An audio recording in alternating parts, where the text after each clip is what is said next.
Hello, attempt number 3. I've had so many problems filming this. Okay, so if you've seen my previous Midori setup video, I talked a little bit about journaling in that, but I didn't have the time to say the things that I wanted to say because I only had 15 minutes. So in this video I want to talk a bit about journaling, basically my background in what I used to think a journal was and now what I think a journal is. So what I want to say is please don't comment on this video until you've finished watching it, because if you're commenting halfway through, you're probably going to be saying something that I'm going to be saying in the second half of the video. So wait until the end of the video before you comment. Thank you. Okay, so I'll try to make this quick. So I've been having problems with my perception of journals over the past few months, because I grew up thinking that journals were the Dear Diary type of journal, the type of journal where you write your emotional thoughts, your personal feelings, your opinions and your complaints and moans and things about things that you grow up thinking, like love and oh, I love this boy, or oh, I hate this girl in my class, or that sort of thing. And I never ever had any desire to write those things, and I never ever had any desire to read those things back. So whenever because that was how those things were portrayed in the media and how my friends described them, and how I perceived those sort of diaries from those ones that are sold to children with the lock on, because they are for your innermost thoughts. And when I was a child, I was very happy-go-lucky, and I didn't have many deep dark thoughts. I didn't need to write them down. I just lived my little life. And also, whenever I thought about would I ever want to read that, I always think, no, in 10 years' time, I won't want to read about my emotions. And it's true, I still don't want to read about my emotions. And I imagine in 10 years' time, I still won't want to read about my emotions.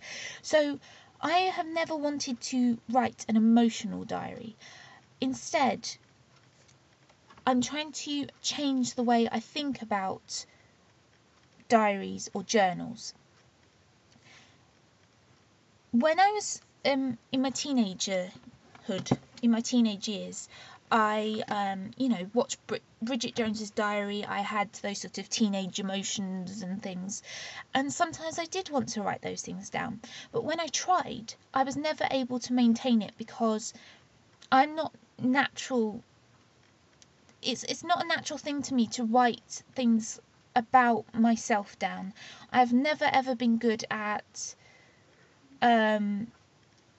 writing about myself, evaluating myself and my life, and I have no desire to do that. I don't like getting feedback about my work. I don't like people giving their opinions on me or anything like that. I don't like anything like that. So because that was what I thought a journal was, that was what I thought you had to write in a journal, I've had no desire to do it. And even when I have tried to do it, when I've been stressed and wanted to write something down, or when I've watched Bridget Jones's Diary and have the sudden urge to have a diary like hers, because I am envious of people when they say they've maintained a diary for 20 years and things like that.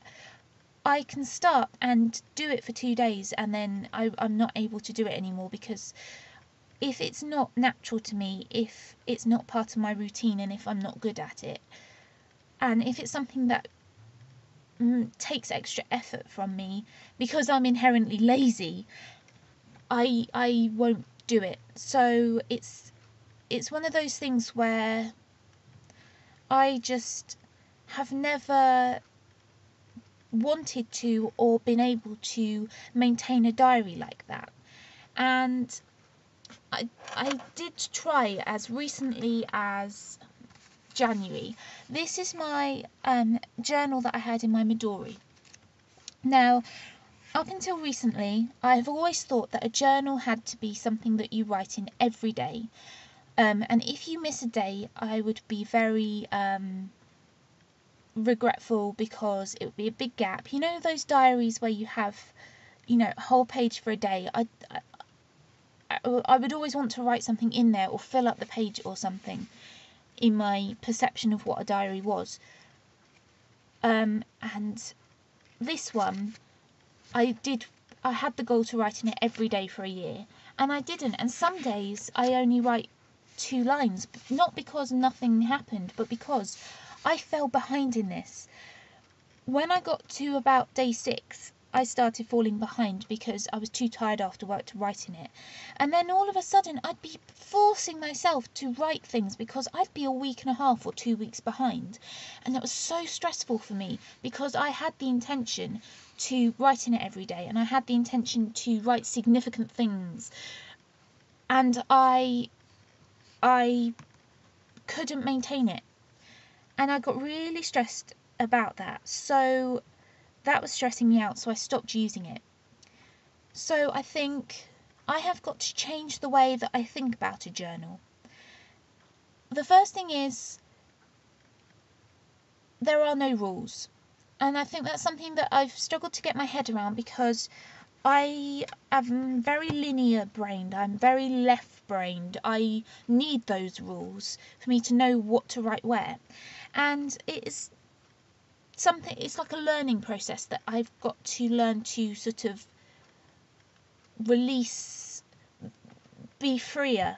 So for example, in my art journal, I'm learning that anything goes. So I can do whatever scribbles I want, whatever mess I want. There are no rules. Nobody's going to be judging me on it, or marking me down for doing something wrong or something, because there is no wrong, there is no right or wrong. Do you like the butterfly? I embossed it on the leather. Sorry. I just wanted to show you because it's so pretty. I did it yesterday. Anyway. So also I have got to forget that, completely change my perspective that a journal has to be written in every day, because it doesn't have to be a chronological diary.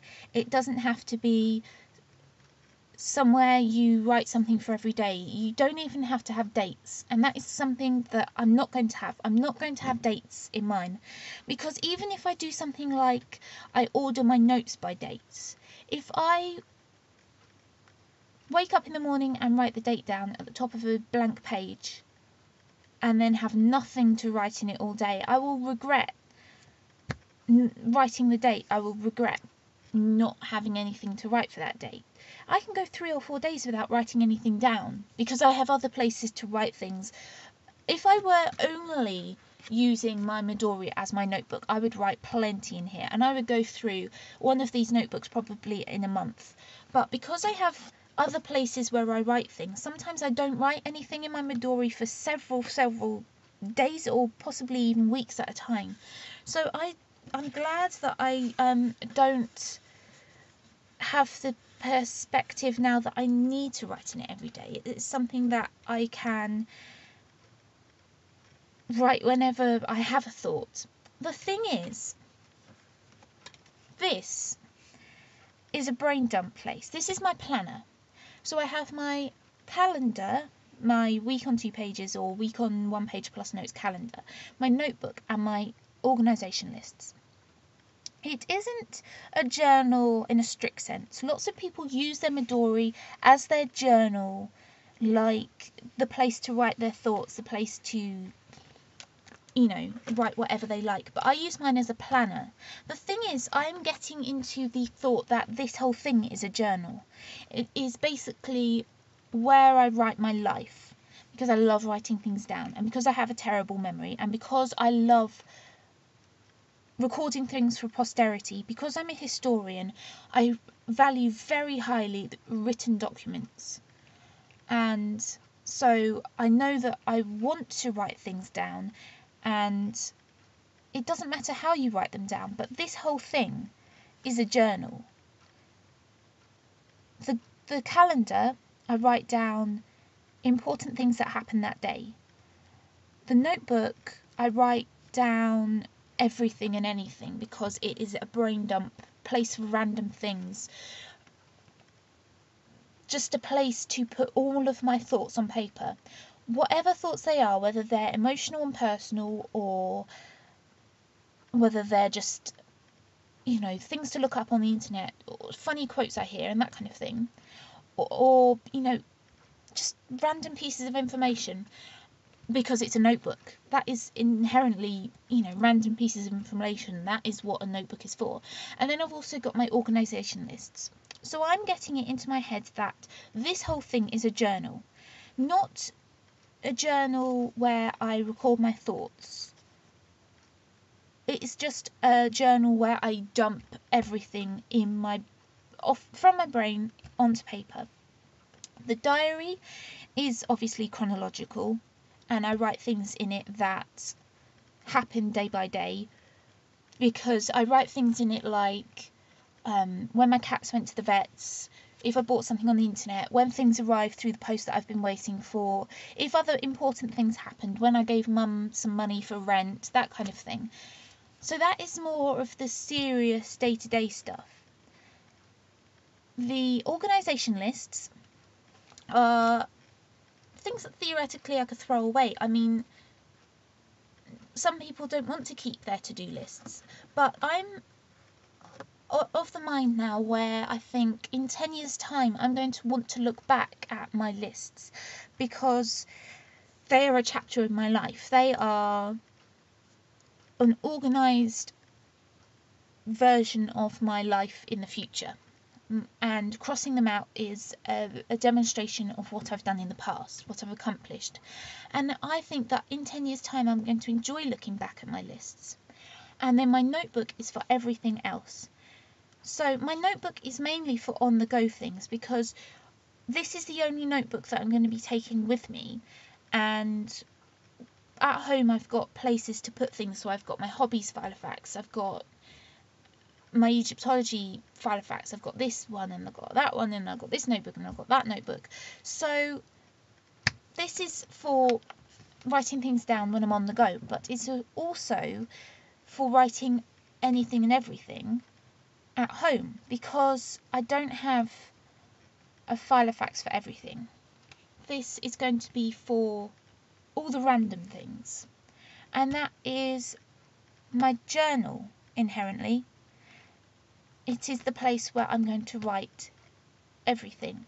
And you may just say, oh, that's just a notebook, but the way you get your head around whether it's a journal or not is whether you appreciate, whether you have the kind of consideration that this is something to keep for many, many years, and to consider that your life is in it, and to consider that it is a place that stores memories and events and your emotional life and your... So basically, in 10 years' time, if I were to look back at this particular notebook in the middle here, I could say that's a chapter of my life. You could say that's just a notebook, but if you consider it's the vehicle, not the vehicle, the house of your brain, it's where you've recorded the poem that you loved, the song lyrics that you loved, the important memories from your birthday or from, you know, a holiday. It's where you've done sketches, as well as all of the notes and things. And the notes and things are important too, because in 10 years' time I'm going to look back and say, oh yeah, I remember researching that on the internet, or oh, I remember thinking about that for several weeks. It's the place where you put your thoughts on paper. So that's how my thoughts on the journal have changed. I realise I don't have to have it dated. It should be freer. It should be much less restrained. And I can write anything in it that I want, and that it is not necessarily something that I have to keep coming back to, reading, contemplating my life and all of that philosophical, psychological sort of stuff. It is just the place where I record my life. And if I don't want to look back at it for the next 5 years, then fine. But if in 5 years' time I want to look back at it and think, oh, what was my life like when I was 24 or 25, then I can do. So this is my journal. It's also my planner, but it's my journal because I don't journal in it. I'm not using journal as a verb, I'm using journal as a noun. It's kind of like an after effect. The ancient Egyptians, because I'm an Egyptologist, there was a village called Deir el-Medina where basically the majority of the population there could read and write, which was very exceptional in ancient Egypt, whereas the population in ancient Egypt, a very small percentage, could read and write. In this village, the majority of them could read and write. So some of them had the responsibility to record important things, particularly about tomb construction, because they were the villagers who built the Valley of the King's tombs, the kings, Tutankhamun, Ramesses, all of those. Some of them had the responsibility to write down important day-to-day things, and then some of them just wrote down, you know, my wife said this, or because what happened was, with their ability to write and the fact that they had the tools there, basically all of the chippings from the limestone cliffs they use as writing palettes. So that means that they wrote down all sorts of things about daily life. So we come back at that. They never thought that that was a journal. They didn't journal. The ancient Egyptians did not journal. We look at that, back at that, as evidence of their life. That is how I'm kind of thinking about my journal. I'm not writing things down with the intention to journal. I am writing things down because I need to write them down, because that is how I process my thoughts. But I can look back at it in 5 years' time as a journal. I can look back at it in 3 weeks' time as a journal, but that is how I'm getting my head around it. So before my computer loses all its battery life, basically I may take out the organisation list section and integrate it into my notebook, which I said about in my previous video, in which case I might have, I will have space for another notebook in here. So what I'm thinking of for part of my journal is, instead of having a really, really fat notebook and my diary, my calendar, is having 2 parts to the journal, having the middle part as where I write all of the things that I need to keep coming back to. So the things, you know, the things I need to look up on the internet, the things I need to record, you know, like ideas for my book, ideas for papercraft, things that I need to keep coming back to. And then the other notebook will be things that I don't need to keep coming back to, but I want to write down anyway. So it will be things like song lyrics and sketches and, you know, what's on my mind at the moment and stuff like that. So 2 halves to 1 journal, basically. The reference stuff that is basically a notebook that I need to keep coming back to, and the stuff that I don't need to keep coming back to, but I want to write down. And together, the second half is more like a journal that many of you use, but the first half is more like a notebook. But together, in the future, you can look back at them as a journal. And they won't be dated, there will be no rules, it will just be me writing whatever I like. And yeah, so that's basically it. Thank you for watching. Feel free to make comments now. Thank you for watching the whole video before you make comments. I will do a couple of videos soon. One on how I've updated my Midori, if I do change it before the month is out. I aim to make a new Midori video every month. And the other video will be on the setup of my hobby file of facts, which I haven't finished setting up yet, but when I do, I will make a video on it. So thank you for watching. Bye!